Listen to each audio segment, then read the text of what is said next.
मी सुशील भांडेगरे, जुना बुधवार पेठ एक सामाजिक कार्यकर्ता, जे माझ्या मागे आत्ता बघत आहात ते जुना बुधवार पेठेतील टर्फ मैदान। आज जर या टर्फ मैदानाला लाखो रुपये खर्च करून या ठिकाणी जुना बुधवार पेठेसाठी हे क्रीडांगण उभारलं गेलं। हे क्रीडांगण इतकं चांगलं होतं, पण कालांतराने या ठिकाणी सुरक्षा नसल्यामुळे भटकी कुत्री या ठिकाणी यायला लागले।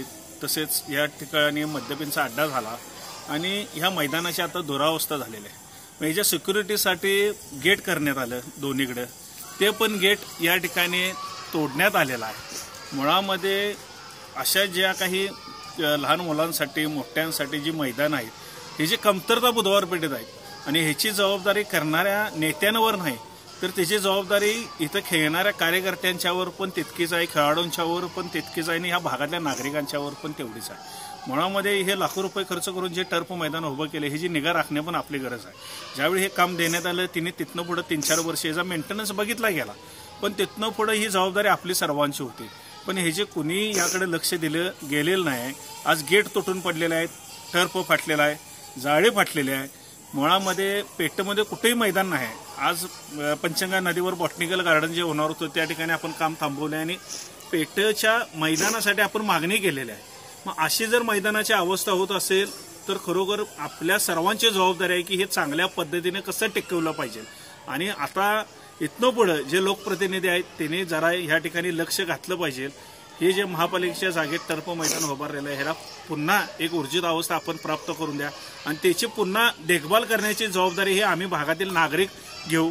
या ठिकाणी संध्याकाळी जे मद्यपी बसतात ते या ठिकाणी त्याचा बंदोबस्त या ठिकाणी झाला पाहिजे आणि जबाबदारी खेळाडूंची ओळखली पाहिजे। 2 शाळा आहेत या ठिकाणी। ज्यावेळी आपण समाजामध्ये एक जबाबदार व्यक्ती म्हणून काम करत असतो, त्यावेळी आपल्या सगळ्यांची, भागातल्या नागरिकांची जबाबदारी आहे। लोकप्रतिनिधी कसा असावा किंवा काय असावा याची सगळ्यांना माहिती आहे। दारामध्ये आपण ज्यावेळी लोकप्रतिनिधी येतो त्यांना आपण प्रश्न केले पाहिजे, आपल्या भागातल्या समस्या त्यांना सांगितल्या पाहिजे। या समाजातल्या प्रश्नांची जडणघडण म्हणून आम्ही आज एक हा समाजातला विषय आपल्यापुढे आणलेला आहे आणि खरोखरच असे जी दुरावस्था ज्या ठिकाणी होत आहेत किंवा समाजातले अनेक प्रश्न आहेत ते आपण मांडले पाहिजे आणि सर्वांनी यासाठी पुढाकार घ्या। आपल्या भागातलं मैदान आपणच सगळ्यांनी एकत्रपणे चांगल्या पद्धतीने या ठिकाणी ठेवूया, एवढी मी या ठिकाणी नागरिकांना सगळ्यांना विनंती, खेळाडूंना करतो।